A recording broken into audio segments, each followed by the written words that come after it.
Hey! Hi, Hello! welcome to Ace Trainers, a Pokemon podcast. We hate super nerds. Fuck off. It should just get like Worse and worse. every like more vague every single time. I would just be like Ace Trainer, and you'd be like, "Fuck, Go. Out. leave." I'm Tom, I'm Aaron. and we're the Ace Trainers. I nearly forgot my name then. Did you? Yeah, I was like, and I'm like a buffering thing. Put a buffering thing here, man. Yeah, Like a it's blue not buffering. screen. Yeah, like a buffering, like the spinny dial on a. I don't YouTube have a video. Mac, so I don't care. What about does that mean? Your weird little colour wheel. Alright, no one like cares the colour. about that, yeah. You were so mad at my laptop. I know. I don't feel like it was just. I just hate Apple. I just don't understand why. I hate Apple so much. It's so bad. I want to like Apple. This is not active hating. Like, I go in being like, right, we can do this. This is just a simple thing. All I want to do is move a file from one thing to another. And it's like, nope, you can't should do be more that. like technologically minded. It's just bad.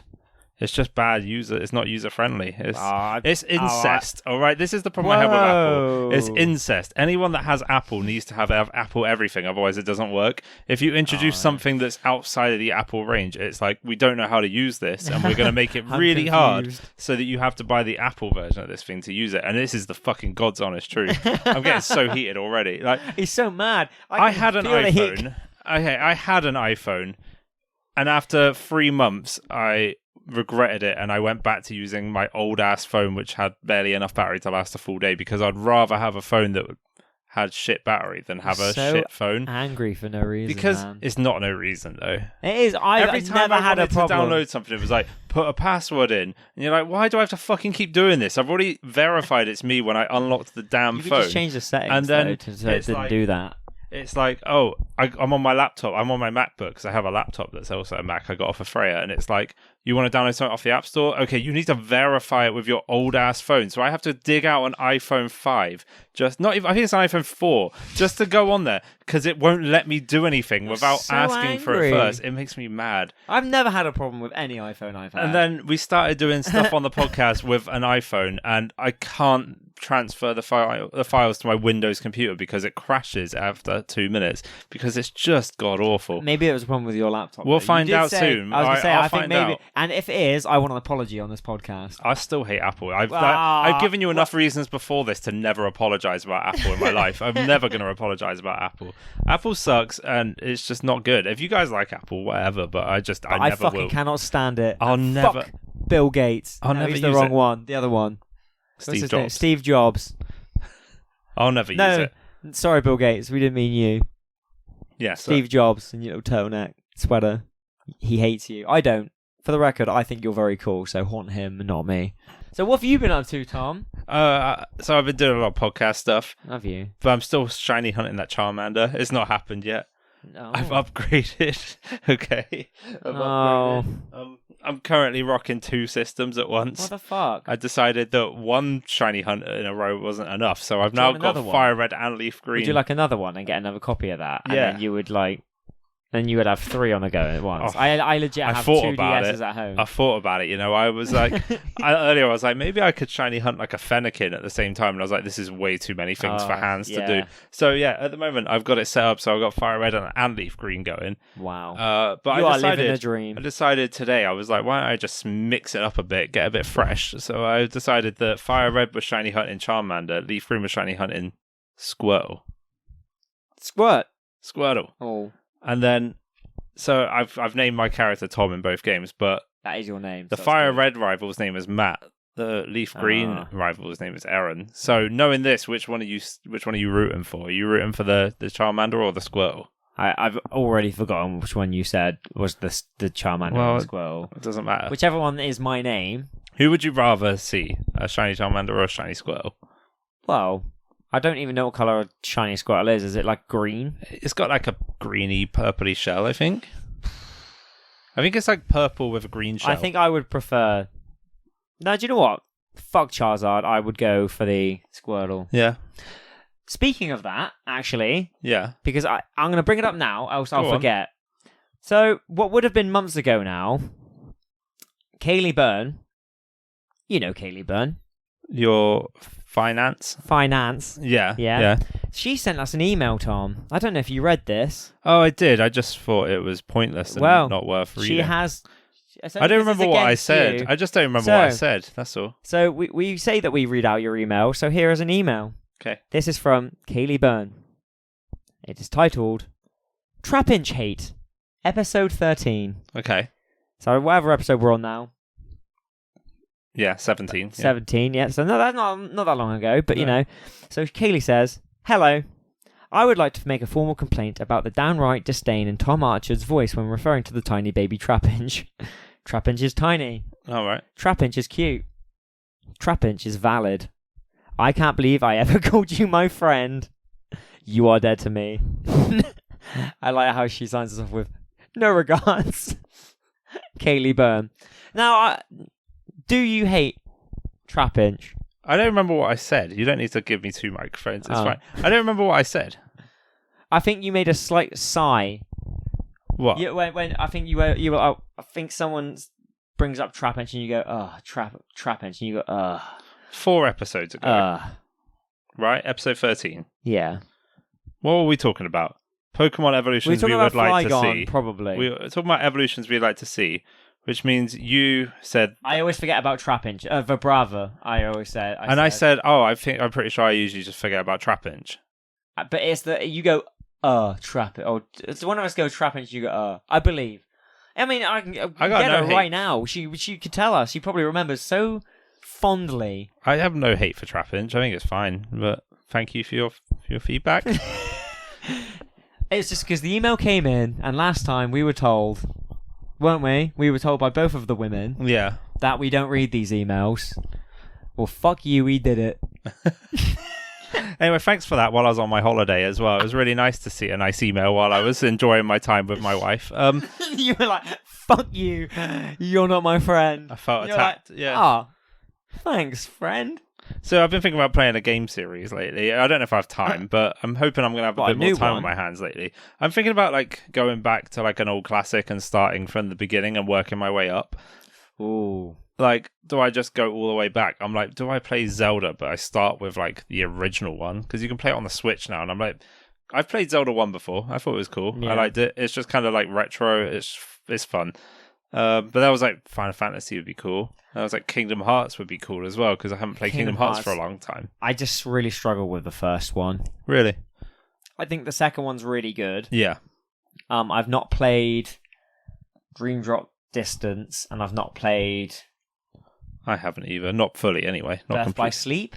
Oh, Birth by Sleep was great. But I have played all the other ones. I think my 2 favourites are...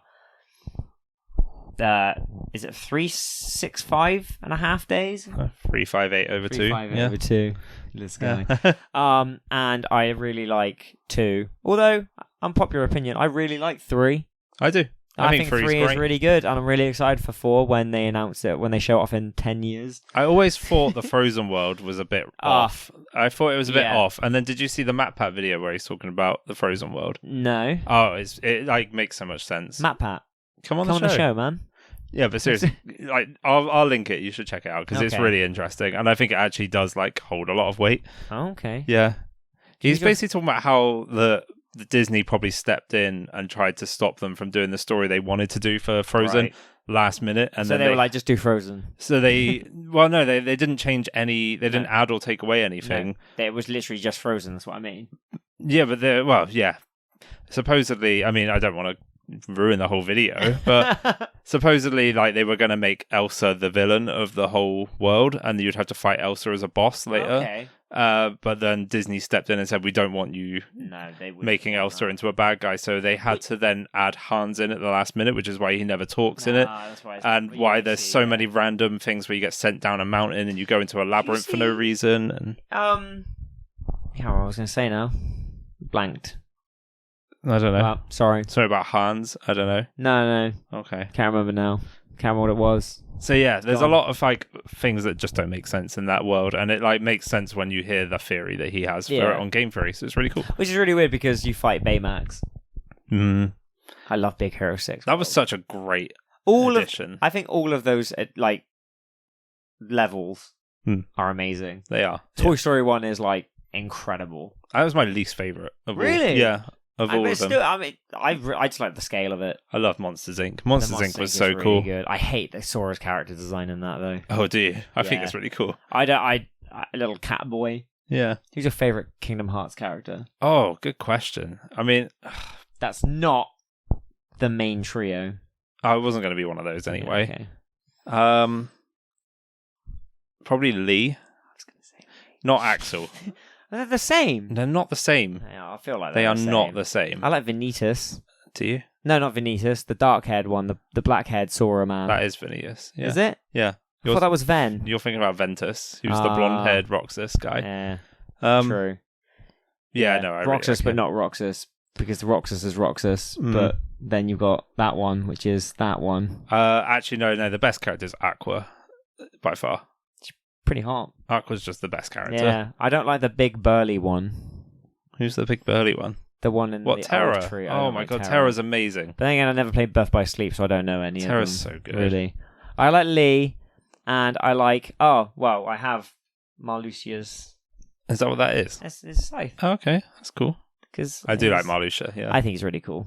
I think I like he's a pretty boy with his cool... He's got the best... That Scythe is the coolest weapon, in my opinion. I hate the fucking guy that looks like George Michael.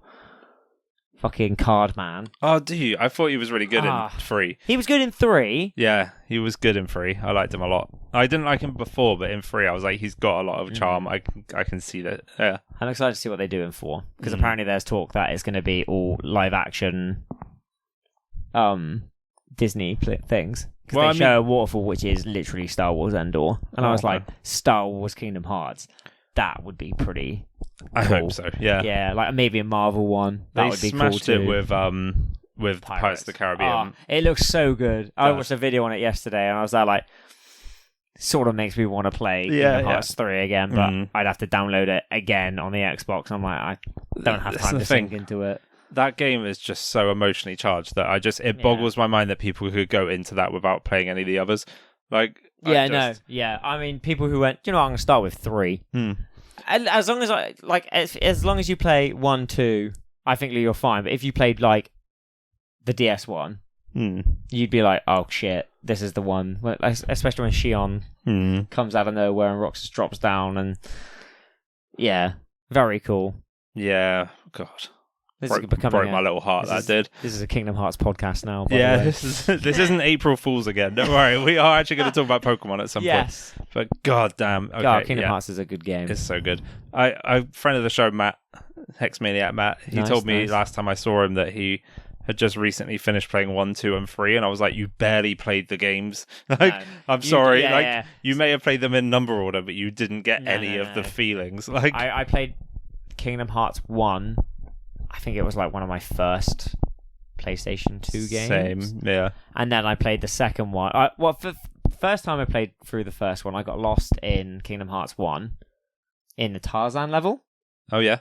And then the second one, I played all the way through. And a lot of people hate Twilight Town stuff. I think it's cool. I like it. It does go on a little bit too long. It gets to a point where I'm going, it's got to get through this.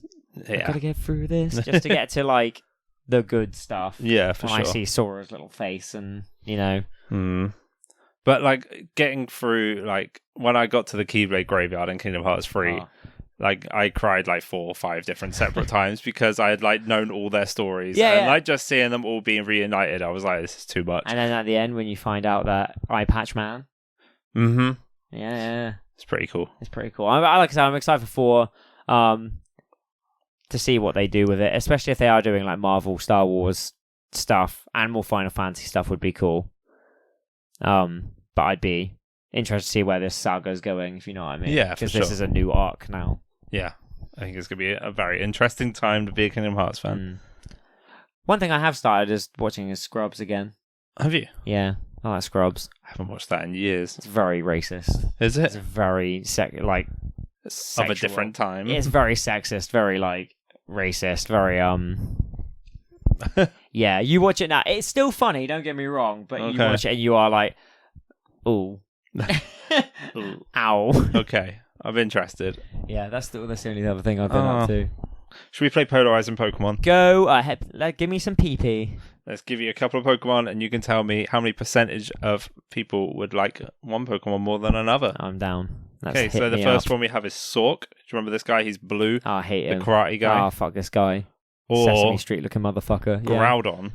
Oh, Groudon. It's got to be. It's got a legendary box art. I'm going to say... Epic Sunsetter. 98% of people would like Groudon over Sork. I'm not even mad. I would say that because who likes... Where's his clothes or his body? So boring. Disgusting. Sork and Fro, I think, are the most boring additions. Yeah. From a Gen where they made counterparts to a lot of Gen 1 Pokemon, they really dropped the ball on Hitmonlee and Hitmonchan. They definitely should have done that instead. Okay, next up, Mamoswine and Simisage. Mamoswine, I think, Definitely. would No have one the likes lead. the monkeys. No, I think that would be a nice 80% favor of. I mean, of all the shit monkeys, Simisage is the cooler one. He's got a big pompadour. He's got big hair, but he has like that angry energy, whereas the other two have silly kind of woo energy. Well, one's camp and one is silly. Whereas this guy, he's got his little buffon. He's more serious. Yeah. He takes matters into his own hands. Next up, we got Grafaiai. Do you remember this one? It's the little monkey Devil guy. Finger Man, yeah. Or Fletchling. Ooh.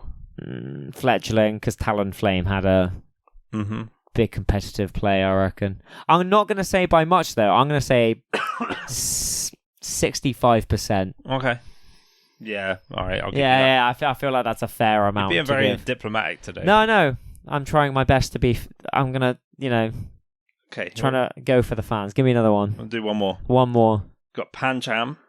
Or Solosis. Oh, no. You like I Solosis. really like Solosis, because look at him. He's a little orb, and I reckon he's really Pancham, squishy. Though. Yeah, that's... I'm gonna say 50-50. You reckon? I reckon a 50-50 split on that. I think that's a fair... Because I reckon, People do like Reuniclus Lime. I don't know, but I don't know. Pancham's cute factor wins out, I think. Yeah, I'm going to readjust that, I reckon. I'm going to say 70%. Wow, okay. To Pancham. Fair. Yeah, but I'm going to go for Solosis as my favourite of the two. I'm sorry, Freya. I'm sure she's okay. Yeah, well, I don't know. Should we take a little break and then we'll come back and talk about the main topic today? Go see these two handsome men and then come back. Goodness. What are these guys talking about? God, what a couple of old jokesters. Handsome, what a couple of guys, couple of dudes being men. Anyway, we hope you're enjoying this episode. And if you are, let us know. Yeah, let us know. Like, subscribe, hit that bell button, drop a comment. Do all the YouTube stuff that we need you to do to help us grow this show. I'm not going to beg you to do it. And if you're listening on a podcast app, then leave us a rating and review. It really helps. It goes a long way. It makes us feel nice as well. We're really trying to build the Ace Trainers community. We are. And we want you to be involved. We don't want any super nerds, though. No, we can't do it without the help of our Pokemaniacs. So if you're listening and you've got this far, then please do help support us. No cap. Let's get back to the show. Whoop! And we're back. Oh my god. Here we go. Those two guys were so sweaty. So what are we going to talk about today, Aaron? Today we're talking about gimmicks. We are. And see, I've gone differently about this because I feel like you've only gone battle gimmicks. I did think about other ones. And I've gone for every gimmick that's in every game. Well, that I can think of as a gimmick. I thought about going for every gimmick, but then I thought, let's go with specific battle ones. And then I was like, because it seems to be that Pokemon in general at the moment is going for battle-based gimmicks. Since Gen 5, 6. 3. Technically. I mean, go by Gen 6, 3. I would say, is where it really popped off. Like, I would say they started adding mechanics that weren't in there before. Yeah. But then again, like I said, I've got some things here that may surprise you. Okay, we're going to see how much, because I've gone and I've put in some research for you today. I'm going to amaze you with some stat knowledge. See if you knew this. Okay. See, I've tried. Thank you. I've learnt. You're so proud. There was a glimmer in your eye there. You were like, okay. Goodness me. Right, okay, so... I've literally written, like, tiny little things, so this is good. That's cool. Okay, so let's go with... So, Gen 1. Okay. There is Can you... Really, yeah, I was going to say... You can't really justify it, but then again, you could say that, I suppose HMs The game itself is a gimmick, but I would say that, I mean, it's more like Gen 1 feels like you're setting the groundwork. Yeah. This is why I was there, like, first gen, you can't really, Okay. can't really go for a bit. So, Gen 2, now, what would you say here are the gimmicks or like where this gimmick would have started? Because obviously they carry on into the next ones. Okay, there's 2. I know there's. I've got 3 here. Okay, so the 2 I've got then. Okay. I got eggs, obviously. I've breeding. got breeding. Yeah. Yeah, nice. Held items. Held items, yeah. Held items. items. Shiny Pokemon. Oh, yeah. Okay. That's where that came in, and they've lasted. Big gimmick. Mm. Yeah, so, let's talk about those things. Hold items, still a big deal. Held items are like the biggest deal. When they take them out, like they didn't have them in Legends Arceus, you felt that. Yeah. When they didn't have them in Let's Go, you felt that. Like, they take them out and it's like you're missing something.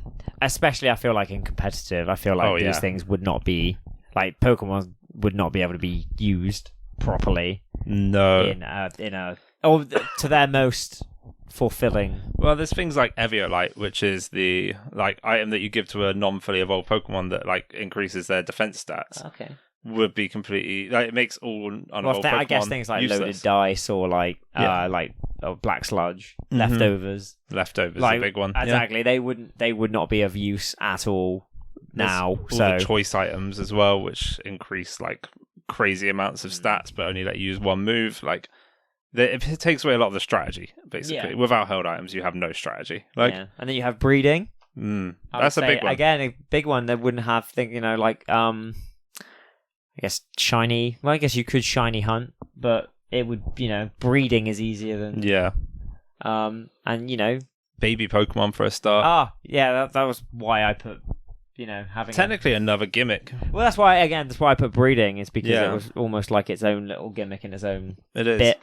But yeah, there's just so much. Like, yeah, it's important. I think breeding's like one of the best things they brought in. Yeah. I genuinely don't know if I like element to the game. I don't know if I like the picnic system more than I liked a daycare system. Thing. No. I liked the daycare because I didn't really get the picnic system to begin with. I've still not used it enough. I don't think. I think that's probably why. Because I'm not a big shiny hunter. Cool. It's cool to do it on the go wherever you are. Yeah. But I liked the fact that, like, in other games where you had to go back to the daycare guy, and there was always nearly a route somewhere where you up and down. Yeah. I just want to ride in circles in front of a lady until she folds her arms, and then that's it. We have our one. The one I remember the most is in Gen 3. Left of Moorville. Yes. Yep. That route. That long line. That long line where there was the 2 breeders there as well. I did a lot of egg hatching on there too. That one's a big one. A lot of Magikarp and Larvitar and what's that one? Bagon. There you go. Look at that. Don't like Bagon. He's all right. He looks silly. Salamence is amazing, but yeah. Yeah. What, in a competitive sense, or like you like him a lot? Both. Okay. I mean, yeah, he's not one of my favorite Pokemon, but like you can't deny how good he is. Like, he's strong. He's a good boy. Yep. So, and then shinies that they were obviously introduced in. Imagine we didn't have shiny hunting so now. Weird. Like, someone argued profusely with me about this beforehand, being like, "No, they were in yellow first." I was like, "Actually, they fucking weren't." so that was Okay, so here's a good one. Here's a good question. Go. Would Pokemon Go still be as popular if there wasn't anything to do with shiny? If there was no such thing as shiny Pokemon, do you think Pokemon Go would still be as popular? What do you mean? Because like the whole the fact that you play Pokemon Go now and Pokemon can just be shiny and it's like a big exciting thing. Yeah, of course. Community days where like basically you're going out to find shiny Pokemon. Like, I feel like because we've said about this beforehand. I don't play Pokemon Go anymore, and I feel like a lot of people dropped it. Yeah. So I know there's some people that still do play it. It's still a very big game. Yeah, but I just don't play it anymore. But probably, I mean, shinies will always be in Pokemon now. Like a lot of these, all of these things. Yeah. Not all of these things. Okay. Some of them aren't in games anymore. Okay. Going back, like looking through this list, some of them I think will stay. Okay. But I don't think a lot of them... Some of them stood the test of time. Yeah, exactly. Yeah. The ones that they went, oh, that's good. Wow, that's creepy. Is that they'll be like, they'll keep. Yeah. And there are a few notable exceptions. Not for a while, though. Like, there's... I would say after the 3rd gen, there isn't one... Well, we'll get into it. So, were we done with Gen 2, do you reckon? I guess so. I was just thinking, in theory, in Gen 1, didn't they add following Pokemon as like a gimmick? Would you include Yellow? That? Yeah. I suppose so. That was a gimmick in its own right, yeah. It was like a selling point of Yellow, specifically. Like, it made me want Yellow when I was a kid. Well, it made me want Heart Gold, Soul Silver more. Mm-hmm. Yeah, It started a ball that kept rolling, and it still goes you now. Can communicate with a Pokemon outside of a battle. Yeah, and they followed you around, and it felt like you were part of like a bigger world. Yeah. Okay, Gen 1. Gen 1 did have a gimmick, it turns out. Well done, Game Freak. Gen 3. I've only got 1. I only wrote one thing down. 2. Okay. So I'm so happy that you're like, I feel like you're actually proud of me. I'm pretty impressed. Oh. Yeah. Okay, so I feel like you... All right, you want me to say my 1? Yeah. Should we say it at the same time? Okay. 3, 2, 1. Double battles. Oh, cute. Double battles are good though. I like double battles, especially considering that they are the format for competitive because it works. It's more strategy. Remember that first double battle you have in Ruby Sapphire against the twin women? Yeah, one has a C-Dot, one has a Lotad. Yeah. Yep. Yeah, double battles are cool. I still like a double battle now. They need to put more double battles in the main series. I felt like in the last couple of games, especially in Scarlet Violet, I can't even remember having a double battle. Oh, the Ghost Lady? Yeah, that's the only one I think. Yeah. And I was like, oh, we're getting rid of these now. Are they phasing them out the main game? It just annoys me that they're the series, like the competitive staple. Yeah. And there's not enough of it, like giving you strategy throughout the game. It's like they barely include it. They don't teach you how to do it. They should really like make another game like the Coliseum and XD games where they're like all double battles all the way through. Yeah, I only learnt the other day that they're all double battles. Yeah, they're good. They should do that more often. Like, I feel like there should be in the next Pokemon game. There should be a double battle mode. Well, a competitive practice area where it sort of trains a person. I mean, they may do this in Scarlet Violet with the new Blueberry Academy. Yeah, they could do. Yeah, it seems like it's they're all about battling, so they may turn around and go, "Here you go. This is how you competitive battle." Yeah, maybe I don't know, but it would be interesting to see if they would do that at some point. For sure. But no, it just annoys me that double battles are such a big deal and they're barely being utilized as a narrative thing. I think the best example of double battles in a main story was Raihan. Remember the dragon gym leader from Sword and Shield? Yes, yeah. You have to double battle him, and he uses sand teams and weathers and rain, and really he doesn't actually use exclusively dragon Pokemon. I think he just has a strategy. He's a weather gym leader. Yeah. Oh, that could be a third gimmick in this one. Weather. Yeah. That's a good one. Gen 2, we go back day and night cycle. Yeah, true, yeah. They've kind of filtered that out a bit now. Yeah, except because it's real-time clock, isn't it? Yeah. For the most. Is it real-time clock? No. It is, but in Scarlet and Violet it's not. No. So, yeah, double battle, second one, secret bases. Oh, yeah, okay. I mean, it barely showed up again, did it? Which is a shame. You could, Gen 4. Yeah. Digging, secret bases there. Yeah, that's in the original Diamond Pearl. Yeah. Then Gen 6 remakes at the end, the Gen 3 remakes. That was really good. I had one secret base, same one every single time. Which one was it? There's a tree in the middle of a lake, and it says Team Magma Base. Oh, I know the one. Yeah. That's the one I always used to go to. So it's quite spacious. There was one I liked that was in Rust Earth Tunnel. If you go in on the Verdant Turf side, and you go through into the tunnel and you turn left, there's a guy out that gives you black glasses out there. Yeah. There's a little hole right there, and you just go in there, and it's a decent little base. I liked the ones with when you went into them, they had a hole in the ground, and you had to cover it up with a slide or something. It was just fun. I like secret bases, and I wish they kept them in. Yep, they really screwed up. Because I feel like it was a nice little addition to that you can have your own little home. Oh, I want to go play Omega Ruby and Alpha Sapphire now. I just feel like that there's a wasted opportunity because people like Animal Crossing and stuff, and I feel like that would benefit. Give it a bit of your own flavour. Yeah, exactly. It's fun. you could decorate it. Imagine that in like Scarlet and Violet now. You can move stuff around. You've got your own little home or something. Because I thought they were doing that with the room, like in your school. Yeah. What was the point in that room? No. I really thought that they were going to do that. I was like, oh, cool, I got to decorate my room. And you didn't. I was like, that would have been such a good idea. Gen 6 really nailed the secret bases. Really nailed it. You could, put yourself in there as a gym leader and, battle each other. That's where Blissey bases came in. Have you heard of those before? No. Okay, so you can still find them now if you find the QR codes online. Okay. But they were bases where people would set up themselves as a trainer to fight in their secret base. Yeah. Where they would just bring 3 max level Blissey that would kill themselves. So then you just got a humongous EXP gain. So you could just fast level up. And they would have a whole little grove of 6 bases that were next to each other. So you could just keep going in those every day and just power level. Nice. I used them a lot. It was really helpful when I was doing my Roman challenge. Yeah. Yeah, so you got weather, double battles, and secret bases in Gen 3. Gen 3 is a good one. I feel like that set a lot of things going. Gen 3 was where they stepped up. Yeah, and then Gen 4 I feel like took a bit of a hit. Do you? Because I feel like in a lot of ways it stepped up again. Do you? Well, because the only one I found originally was online battles. Yeah, Wi-Fi as well. Yeah, is what I put. Yeah. I guess the Poketch would be another one.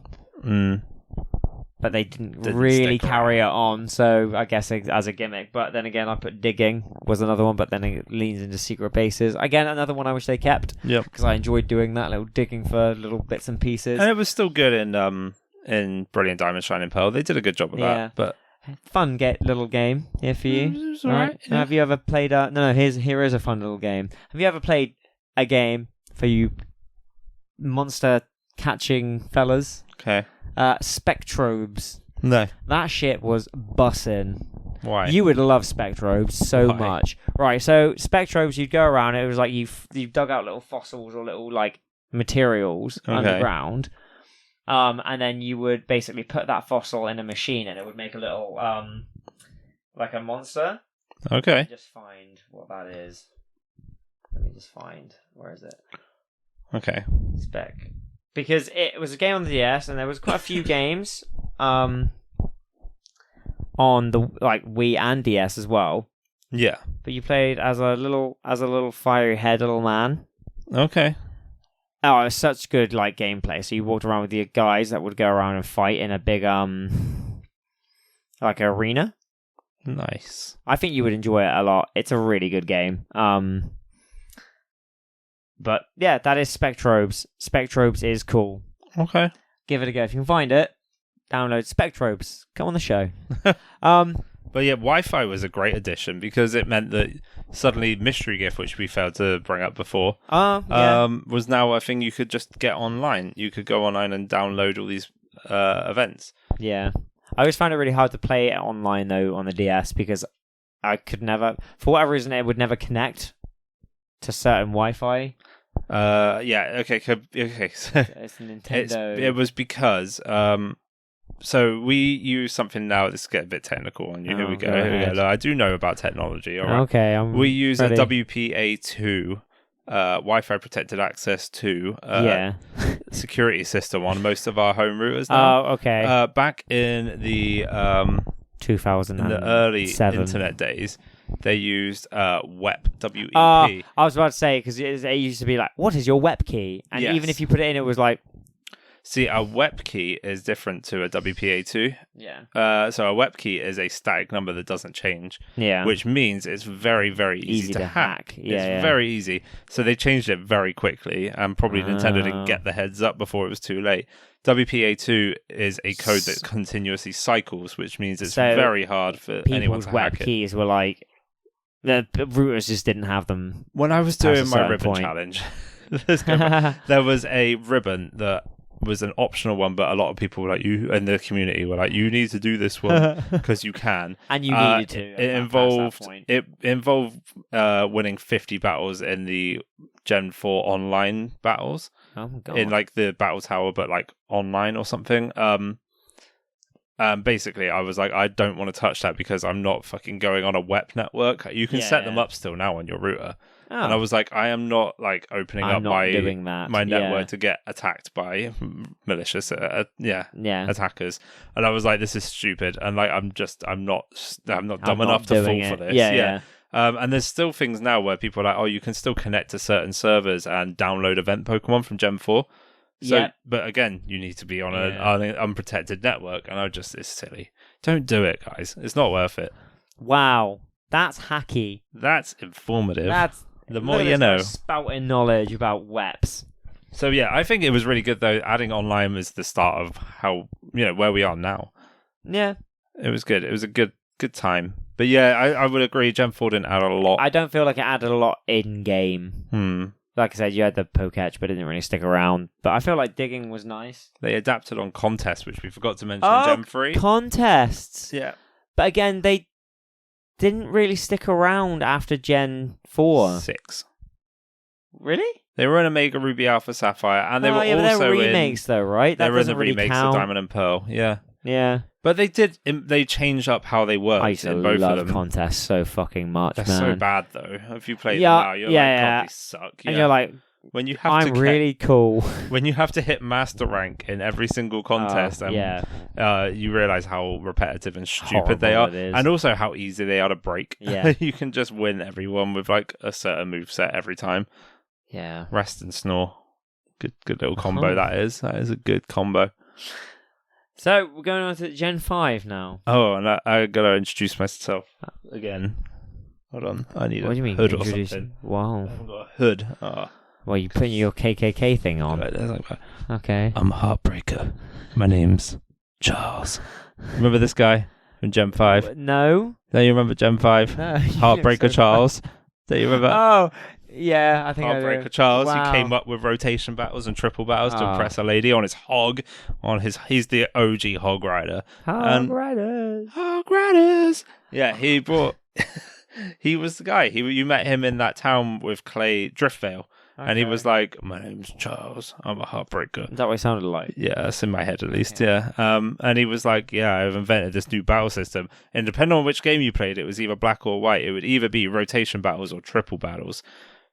Oh, I didn't know that. 2 battles that never stuck around. They did for a couple of gens, but not very long, and they were barely used. I could not stand either of them. Triple battles were interesting. Rotation battles were interesting too, but they weren't good enough. I didn't enjoy Nobody cared about them. Nobody was like, oh, I love a triple battle. No. I love a rotation battle. I was like, get out of here. Get out my face. And I can't really think of anything else. I do have a couple. Oh, boy. I got 2 more. Ooh, shit, now who's got the most? Now. Okay, so do you remember in Pokemon Black 2 and White 2, you could unlock something called keys? Yeah.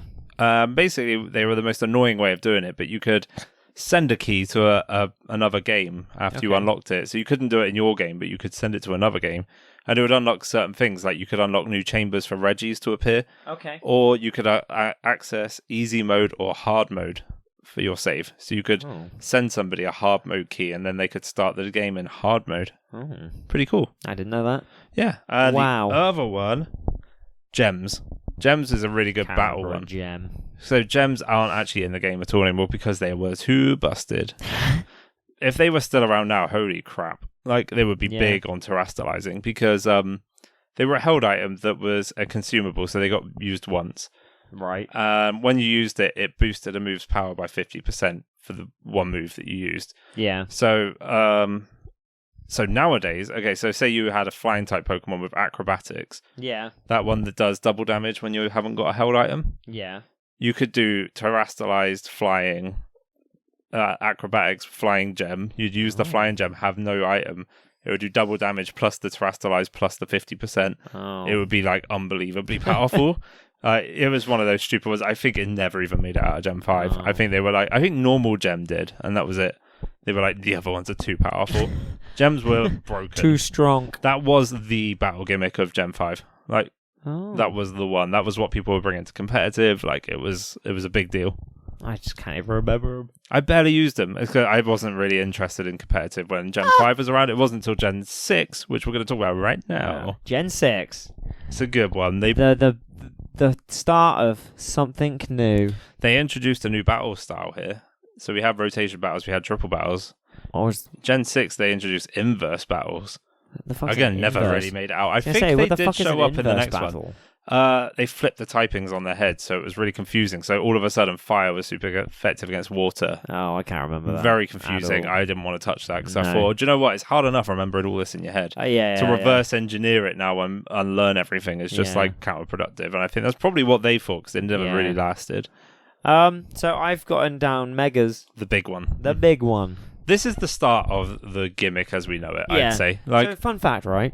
Do you know? Go on. Here's the thing. Go on. You know this. Yeah. But every Mega evolved Pokemon, except for Mega Alakazam in Generation 6, has a base stat total of 100 points higher than that of its base form.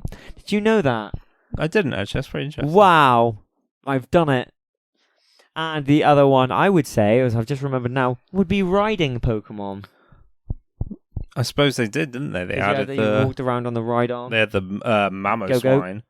Oh, yeah. That was cool. You had all that stuff. That was pretty good. You know what I mean? So that's the start where I feel like they went, well, people like this. And here's the thing, right? I think with Pokemon is that they do something, and if it's good, they'll keep it and adapt on it. Mm-hmm. And you can see certain ones of these trends now, they've done that. Yeah. Like, with, or like riding Pokemon, for example, or like, well, I'd like to say secret base, but I would say that Megas was the start of, right, we're doing something new every game. Yeah, yeah. Because I don't think they had any intention of keeping them around. You don't, no. But they would have finished developing this, they would have been developing these games more or less at the same time. I feel like that's how these... Which ones? Well, so I feel like with Gen 6 and Gen 7... I feel like they are, as they're closing the development of one game, they're already thinking about the next. Oh, yeah, for sure. So, I feel like... It takes them 3 years to create a Pokemon game. Yeah. They've said that before. Yeah. And Latios, soaring, flying, I guess was another one in Gen 6. So, in theory, if they take 3 years... They're already making the new game now. Well, already have, but for a while. Well, so, I mean, we're getting DLC this year. Next year, we're going to get probably a remake or something, and then another one after that. They're already working on Gen 10 right now. Easy. 100%. They're already going, right, okay. They're at least brainstorming it and going, right, okay, this, and this. Get some character models together. It's 3 years from now is the 30th anniversary. Yeah. They are, getting well ahead of this now. 10th gen, 30th anniversary. Mm-hmm. I reckon it's going to be a big year. On Switch 2, maybe? Definitely. Fuck was that? Switch has been out for years now. Do you think about how long the Switch has been out? It's crazy. And I don't... I think it's 7 years this year. I'm still not going to buy a Switch OLED because I'm convinced in the next year we're going to get a Switch. I've bought an OLED, but I don't think they'll be backwards compatible. I don't think it'll be called a Switch. I reckon it'll just be a new console. Because how do you go... Controversial take. I don't know how you go with the Switch any harder than what it already is, unless you update an upgraded version of it. What can you do? Nintendo release a new gimmick sort of thing every single time. Like with the Wii, it was the motion controls. With this one, is the TV to handheld thing. I feel like the OLED is the most we're getting out of the Switch at the moment. Could be. Yeah. So I reckon they're going to introduce a new gimmick. And I wouldn't like to say it would be VR. But I feel like there'd be some sort of... I feel like the next Pokemon game, though, will be cross-compatible. You reckon? I don't think that they cut off people who have got a Switch. It will still work with Home, that's for sure. Also, Breath of the Wild, Tears of the Kingdom. So, as of speaking, they showed us gameplay yesterday of the game. Mm-hmm. And they also showed off the OLED Breath of the Tears of the Kingdom console, which makes me think that I don't think we're going to be getting a new console for I don't know, next year. I'm calling it next year. You think next year? Next okay. year. I see. I would prediction. Yeah. I just don't think that they would cut off people from playing Pokemon from the Switch, considering how much more that you can do. I don't know. How much more they could have done on Scarlet Violet. Yeah, so that's why I think they need to just go forward now. But would they just biff that up and be like, well, plus that would mean that they've got development kits for the new console. They were developing for it now. Probably. And I don't know. It'd be interesting either way. I just think that the next Switch will be a different gimmick. The next Switch, the next console that the Nintendo bring out, I would say. Maybe it should be just like a full mech suit that you put on, and you it's like Sword Art Online where you zip into the zip into the world. That'd be so good. So anyway, yeah, they have flying battles in Gen 6. It's true. Remember those flying battles? Why did they do that? I could bring my Cypher, but when I evolved it into a Scizor, it suddenly wouldn't allow it up in the air anymore. And I was like, this is actual and people had like Haunter and shit. Yeah, they did. Do you know what the worst one was? Was a Mulga. That was a deadly killer, that one. It's an electric type. You're bringing flying types up there. Yeah. Getting zapped down. Heracross was a good one. Yeah. He was a good one. No, I Gen 6 was great. I'm not the biggest fan of Megas. I love Megas. I know. Yeah. I just feel like it was. I don't know.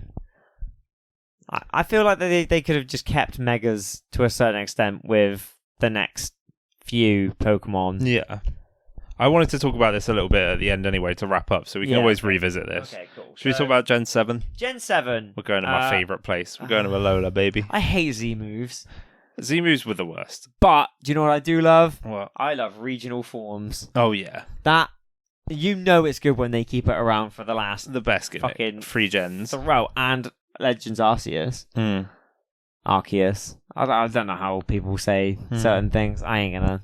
But, you know, I just think it's really cool that they have kept them. Because it makes so much sense to the lore that, you know, different Pokemon to different places... Does, doesn't it? Like, I really like them. But it was the best thing they brought out in Gen 7 for sure. Easy. I'm just not the biggest fan of... The Z-moves it was a thing they tried. It was interesting, but it wasn't one of my favourite. There was this... Frey and I haven't watched the Pokemon anime since we watched this episode because it was so damn epic and good that we were like, we need to take a break. And I said to Frey, I was like, once we finish True Blood, I want to get back on Pokemon again because it's so good. There was a battle with Ash against Volkner, as in the Gen 4 Sinnoh Electric Gym Leader. Daddy Naruto, man. That's the man. Yeah. With Pikachu versus Electivire. Yeah. And like this is Ash like in Gen 8, so he's in Galar like doing, you know, like that journey's thing, Yeah. He's going around and then he in the same episode or maybe the episode before got his Z-ring back and it was so good. Like honestly, like crying. I was so good. It was so amazing. It was just like Pikachu not being able to beat this Electivire because it had motor drive and it was absorbing all his electric attacks and he was just losing and we were like, oh no, is Ash gonna lose? It's like real stakes. You're like, oh no, because he does lose sometimes. And like, no, what Ash? Ash is really good now. He's a really strong trainer. Clearly, he's the ultimate champion. But he was and like it was just one of these really like intense things. And then all of a sudden they're like, we're gonna do a Z move, and then like, oh my god. And you were like, they're Ash's doing it. hat comes off and Pikachu wears it. It was like just like they're doing this little like Z move dance in sync. I hated the dance. It was incredible. All of it. And then it just did this million bolt thunderbolt and it took out Electivire because it took so much electricity it couldn't handle it and passed out. And we and Freya were just like wrecks. Honestly, it was so good. I want to watch it again. It was so epic. I'm gonna find it for you after this episode because we're gonna. I think I have seen it. To be fair, it's beautiful. It's actually so well done. I don't know. I was never a fan of a Z move. No. I don't think it really added. I felt like it was like a mega, but I was like, well, I'm just going to use a Z move at the end of a battle. Oh, I found it immediately. Look at that. Oh, so epic. Wow. But yeah, anyway, yeah. Yeah, Gen 7 didn't bring tons along, but it did. What it did bring along was awesome. Like I said, I feel like regional forms was the one that stays. Definitely. Yeah, I'm with you. I'm a big fan of a regional form. But oh, you ready for this? Are you ready for this? Go ahead. All right. Oh, are you going to show this on? Are you going to cry on? I'm going to cry on the pod. I'm not ready. No. They make Z moves look cooler than they are in the game. Oh, look at him. He's doing so good. I just don't. Why doesn't he know it? Why does Volkner not have a... What do you mean the teamwork? It's the teamwork that they have. Look at them. They're just such a great team. Ash? No, like, I think the Z moves are the best way of showing like a bond. Like, I don't know. I feel like I don't know. This is much bigger. Much bigger. Super full power. Look at him. Use 10 billion full thunderbolt. You cried at this, man. You're gonna do it again. It's so good.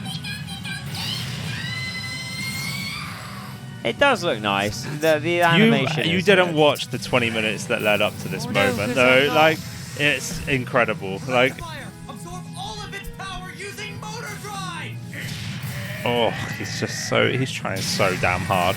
Who? Electrify or Pikachu. Pikachu? I Both. feel like Electrify is Both. trying harder. They're both trying so fucking hard.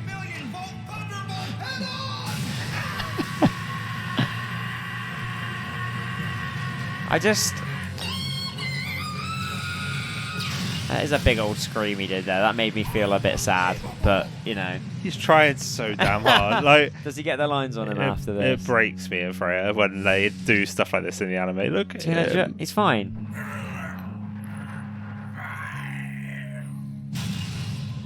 Wow. That's creepy. Look at him. He's doing such a good job.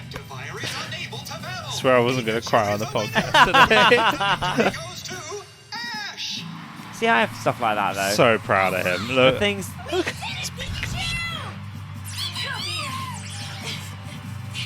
The thing that gets... Look at them.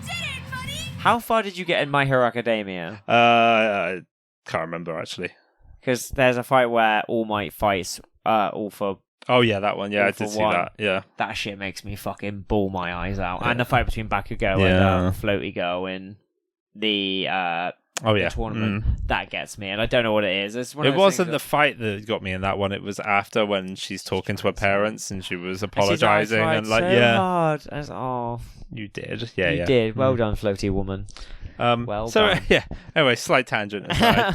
It wasn't Sidebar. really. It was perfectly on track for Z It moves. was perfectly Z on moves fleek. are like a really good one because it does show the bond between the trainer, as you just saw in there. the anime, I think. Yeah, Not so much in yeah. the game. They really nailed it in that Yeah. anime bit, but yeah, like for the I will agree, Z moves are probably the Because worst. I feel like you could still teach a Z move to any Pokemon. They're the most underwhelming. Yeah. yeah. Well, that's kind of what I liked about it, though. Yeah, but that's not showing teamwork, is it? Megas were kind of like a bit elitist, whereas like Z moves suddenly were like, oh, anyone can use a Z Yeah. move. Like you could use a Z move early on in the game. Hmm. I think they kind of like they fixed it with terastallizing because you Yeah. had to heal at a Pokemon Center to do it again. Yeah. Z moves were too accessible in the game. You could do them every single battle, like Yeah. so it was too easy to throw out a Z move all the time.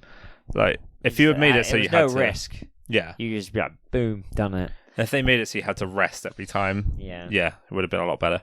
So, Gen 8, Gen I 8, think Gen 8. Gigantamax and Dynamaxing are my favourite gimmick. They're great. They are really, really, I would really good. say that it was the one that made me go, oh, that's cool. Just the scale and like some Pokemon changing depending on like, well, The Gigantamaxing was a very cool addition. That was like the spiritual successor to Megas. yeah. Like, Here's another fun fact for you. go on.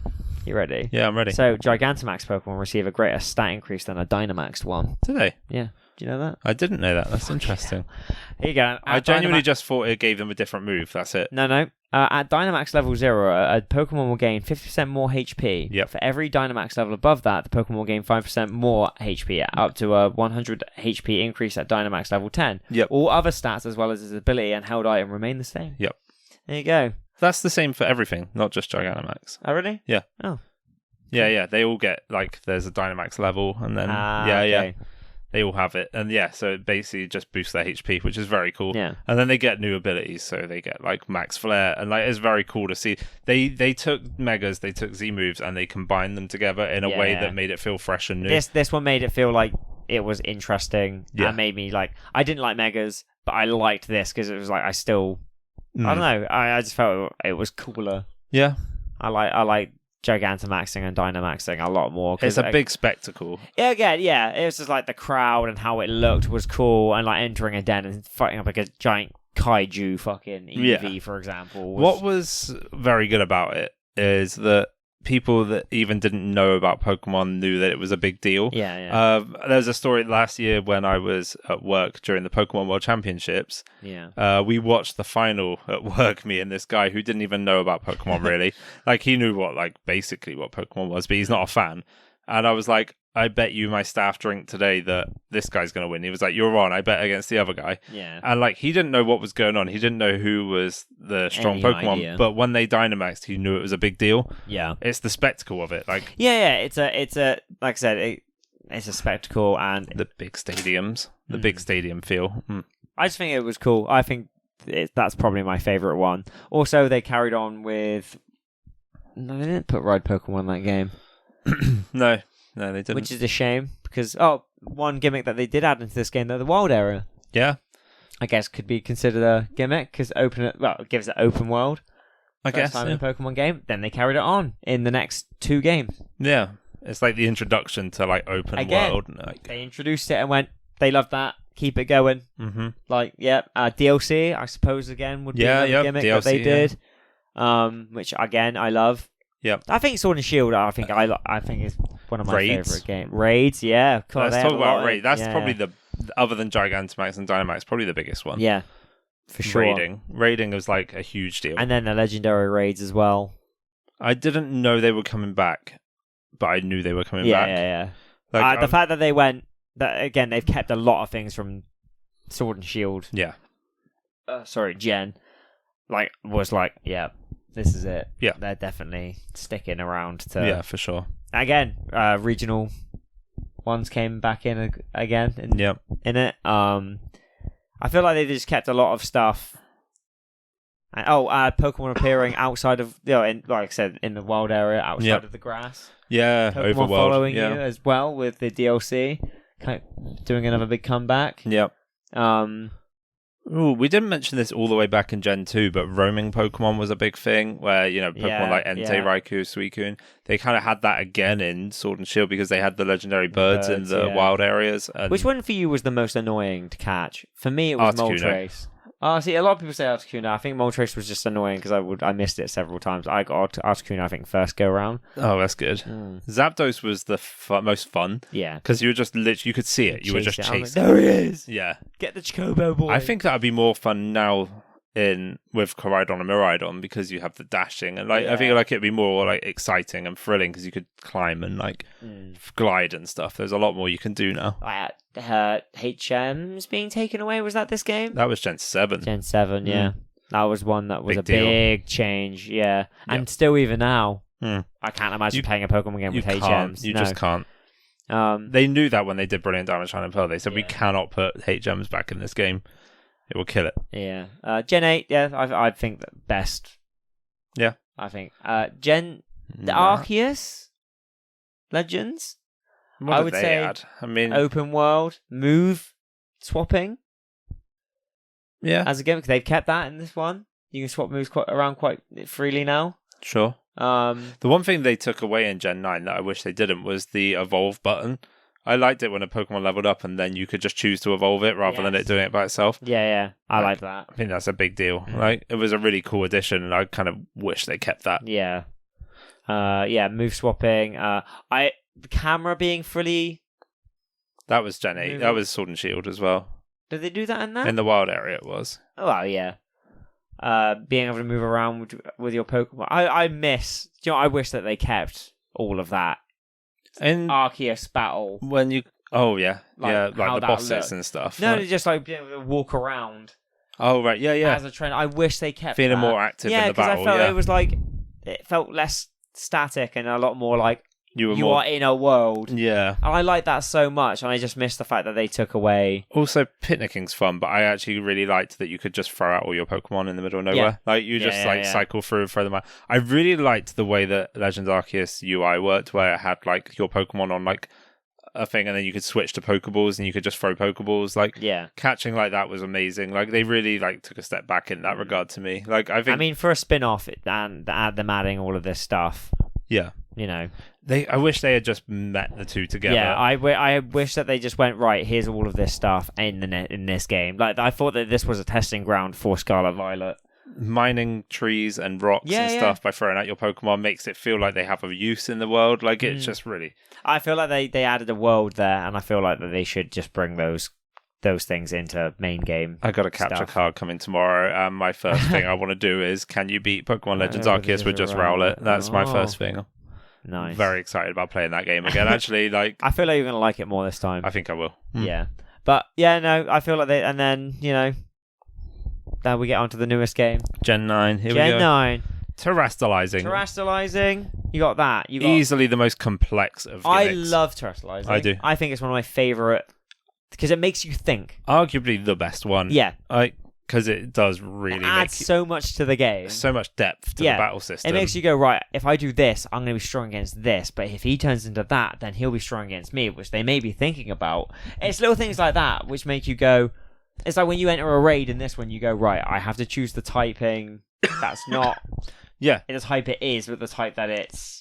You have to beat the type that it is now, but also be aware of the type it used to be. Because it has the moves of that. Yeah, exactly. It's just amazing. Last weekend we had Blissey raids where they dropped tons of Terra shards, and I farmed so many shards. I didn't do that. And now I have over 100. Is that still going now? No, I think Fuck! I didn't even see that. Over 150 fire shards, so now I can do... anyone a fire. I could do boy. my Koraidon, my Walking Wake, and eventually my Flygon when that can come in. They're all going to be fire Terra types.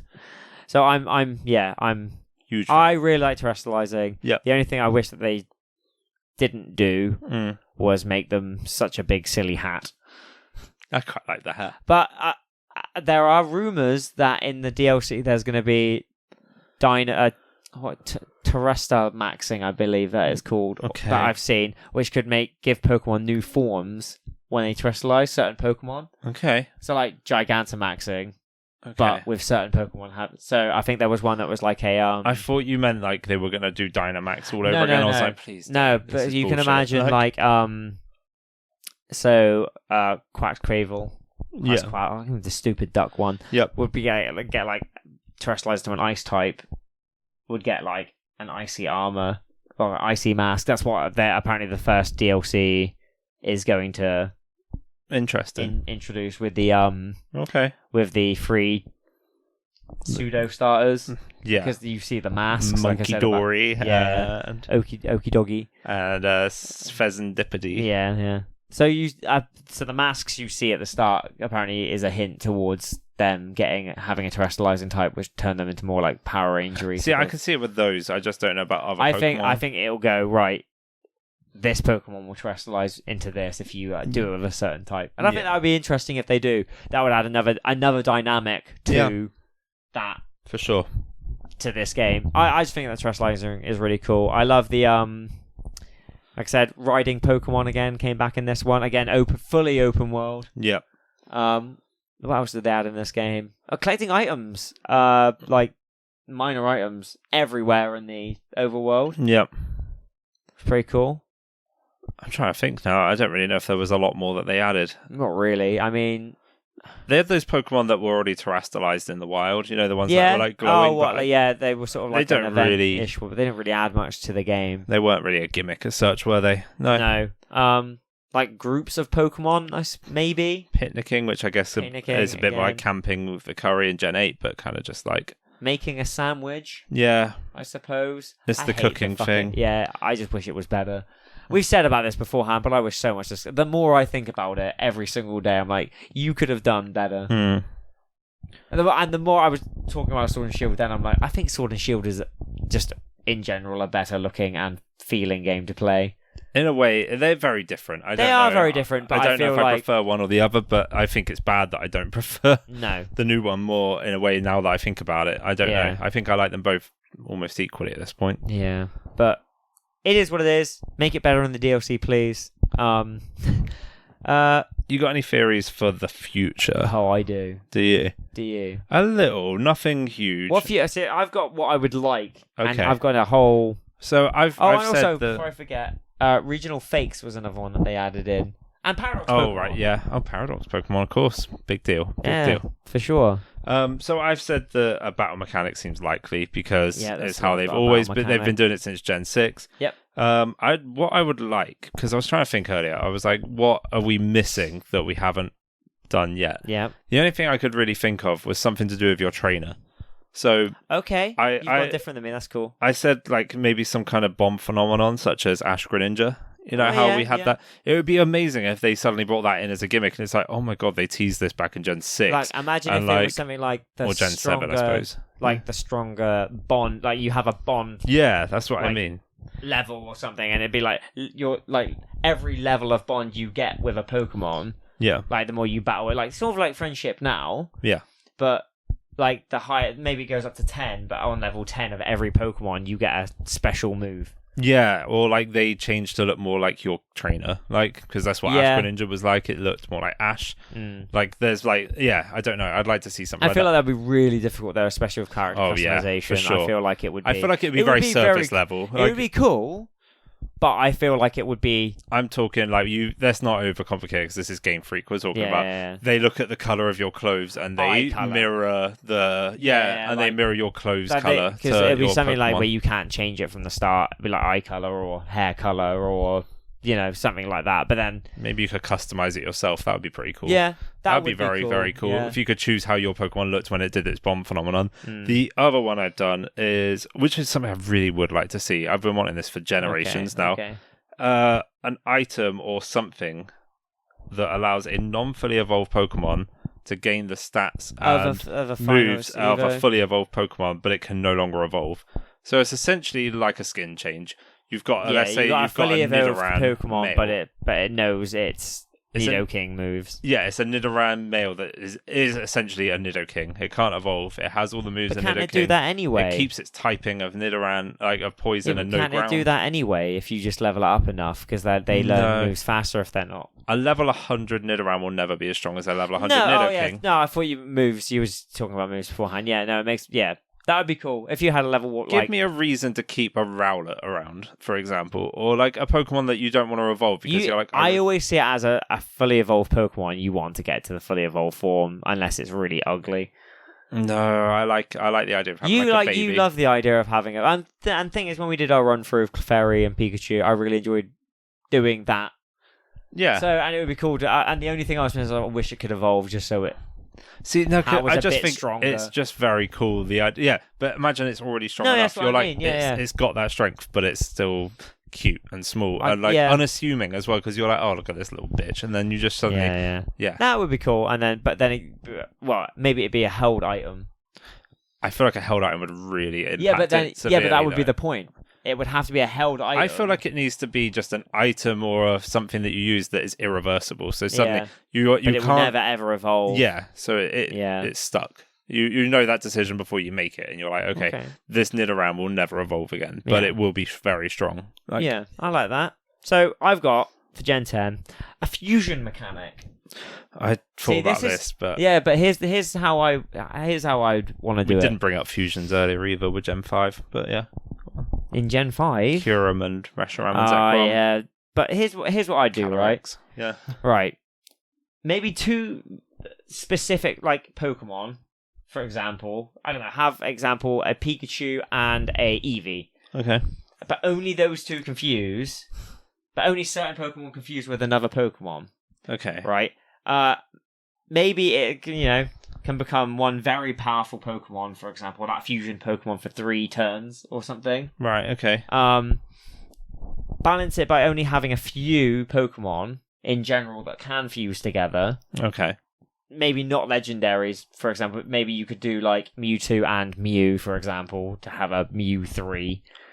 Okay. Things like that, where it's not every single Pokemon confused, because let's be blunt, there's thousands of them now. Yeah. And that would be far too much fucking around to do that. But maybe like all 3 of the starters, for example, confused with another starter if you have it. Yeah. Which I think would be pretty cool. And maybe they have specific moves. And I don't think it would be a permanent thing. Yeah. Like I said. But I think that maybe it would only work in double battles. Yeah. Or it would they both have to be holding a specific item to make them fuse in a battle. Okay. And then when they defuse, if you knock that Pokemon out, they both get knocked out. Okay. So I feel that balances it a little bit more than just being like you fuse them, they do all their shit, and then that's it. But I just think that like I would like, because this is, I've been in a discussion for. There's even a fan-made game called Pokemon Fusion or something. Yeah, I've seen it. Yeah, it doesn't. It's fine. It's cool. I think it's a very cool idea. I'm not interested in the slightest about playing it. No, but I just like the idea of fusing Pokemon because they have teased it. Yeah. Beforehand with Kyurem and the Bond. Yeah. Thing. Like that was a fusion sort of. Kinda, yeah. If you know, I mean, the Kyurem one definitely, yeah. Yeah, I feel that would be very cool to see if you had a Kyurem and a Reshiram out, and then suddenly you could do the Bond. Yeah, exactly. And that could be one of the ones that you went against, for example. Very, very strong. The 2 box art legendaries for Gen 10. Imagine if they could fuse together and you fought. Yeah. And when you beat one, the yeah. odds are you're not going to get both of them anyway. Yeah. But maybe it would be a really incredibly hard item to get hold of to. I could see it happening eventually. I feel like it would be a more polished version of this. But yeah, I could see it. Yeah. Yeah, well, I feel like that would be very cool. Like, I feel like it would, both the options I said there were loosely based on Dragon Ball. Okay. Because they have either the Patronus earring, which they both put an earring in one ear. Okay. And then they just smash together. Oh, okay. And then they have the fusion dance versions. Okay. Where they both. You don't know anything about Dragon Ball, do you? So it's either. I know Kamehameha. That's it. So you have. So Goku and Vegeta are the best example of this. If they wear the earrings, they fuse into Vegito. But if they, I might be getting this the wrong way. If they do the fusion dance, where you have to do it absolutely perfect, or the fusion gets fucked up, they're like really fat or really skinny, or like not their perfect form. Or so they have Vegito or Gogeta. Okay. So it depends on which personality is most dominant. Okay. That's Dragon Ball fusions in a nutshell. But like interesting. Yeah. So my favorite character in Dragon Ball is Gogeta. Okay. No, not Gogeta. Gotenks. Okay. Because it's Trunks and Goten. Okay. They're kids and they fuse together, and he's very cool. He makes little explosive ghosts. Okay. Yeah. That's my. Dragon Ball, come on the show. Come on the show. All of you. So, if one of these was to make a return, let's say in DLC this year, which one would you want? Nah, I think that was a loaded question because you want Megas back so bad. I feel like all of them might. I think I would like Megas out of everything, but I'd be happy with any of them. I'd be so happy with bringing Gigantamax back. But I feel if they do one, they'd have to do both. Especially in this battle-esque school. Yeah. I feel like they're going to do both. I think, I'd be happy if any of them came back. But if I had to pick one, I'd pick Megas. Yeah, add maybe more, but I wouldn't be interested at all. If they brought back Megas, I feel like that would be deviating, I think. I feel like it would be like they're going to do a new one, so no one's going to care about Megas. Sure, yeah. It's like them re-releasing Morbius for a second time when they did that. Remember when they did that? Yeah, I remember. That's so fucking funny when they were like, oh my god, everyone's talking about Morbius. We'll release it again, and this time it won't flop. Yeah. And it fucking did again. And it's like because he doesn't say it's Morbin time. Fuck's sake. What a man. So, okay, my last question for you. Okay. Which one... No. What? Never. Which one do you think was implemented best? What? Because whereas Mega's maybe my favourite, definitely wasn't implemented best because it's not balanced enough. I think Dynamax and Gigantamax maybe. I feel like that was the one that made me go, and I used it often enough. Yeah. And it was the one that was most widespread, I guess, like raids. I'm talking balance-wise. Like, Mega's was definitely the most unbalanced. Like, how long does Terrestrializing last in a battle again? Until you think. I think that's why Gigantamaxing was the one that was most balanced. Because it was a limited time thing. Sure. It wasn't you bring out everything else was until you die. Yep. Whereas this, Z-Moves would be, I would say, on the other end of that scale. See, I think that's probably the most balanced, if not for Gigantamax and Dynamax. Because you can use it once as a last resort. Yeah, it's very balanced. Like, because it is, it's a nuke if you need it. Yeah. But if you could see it coming, you could prevent it from doing much. And it's like, you're busted, you know? I just think that Gigantamax, just because it was, again, a limited turn sort of deal. Yeah. I feel like it was nothing would... I don't know. I think I like it the most, and I think he's the one that is used the best. Sure.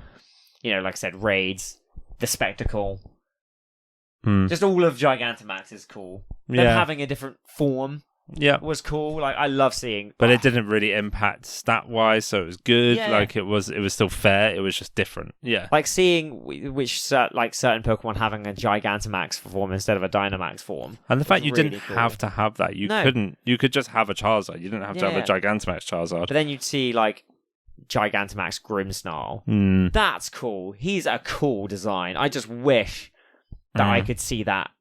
G-Max Gengar was my favorite. I think Gengar is really cool, and some of them are so like iconic for things we won't see. Yeah, again, like the references like Chonkachu. Yeah, like God, things Pikachu like that. was great. That's cool. Yeah. Okay, I'm with you. Yep. Yeah, I just think you that won. Yeah, you in swayed. general, I think it was the best used one. Like, I really like Terrestrializing. I just wish that they, instead of getting a silly little hat, like made them have, I don't know, if you Gigantamaxed it would be really hard to do with all of them, but if you Gigantamax, even if it was just the starters, like if you Gigantamaxed the Meowscarada into a fire one, it having a fiery ball instead of a normal one, instead of just Yeah. If they had a slight form change, I think like it would boost up a lot for me. But I think that G-Max just, again, I think all in general, it's the coolest looking one. Nice. Yeah, okay. And everyone applauding as well, and like the cheering when you did it. Yeah. I thought that's cool. Yeah. Yeah, I think having two kaiju Pokemon fighting at the same time as well, and you timing it different mattered as well. Yeah, it did. Yeah. You could be like, right, I know that in the next turn he's not going to be Gigantamax anymore, so I will Gigantamax now. True. Very cool. Yeah. Wow. That's cool. Anyway, thanks so much for listening, guys. If you made it this far, you are a true ace trainer. I think they might be the best one today. Oh yeah, I think so. I think that one there. Let us know very using handsome. the hashtag ace trainers which one your favorite gimmick is. Yeah, please. And also give us, if you fancy it, give us your theory about what the next gimmick's going to be. Yeah, send us an email because we do read them out now. We do read them out now. Every single one we're going to read out for now until the end of time. End of time. Even the ones that Google send us, we're going to read out. Even we'll go through our junk folder next time. That would be spam good. folder. Should we get those ones from Quora out? Those weird ones where it's like, having a nose ring is unprofessional. See that one that came in? No, the I other day? didn't, but that's good, isn't it? Yeah. That's lovely. So Anyway. we're going to talk about what we're doing next week? Not yet. I haven't decided yet. Incredible.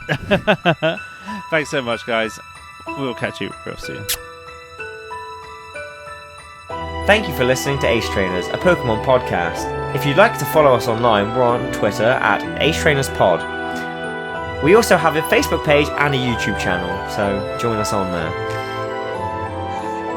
If you want to speak to either of us, our email is acetrainerspodcast@gmail.com. We hope to hear from you. Our intro music is Last Summer by Ixon, and our outro music is Snowbell City from Pokemon X and Y. See you on the next episode. Bye! Bye! Bye!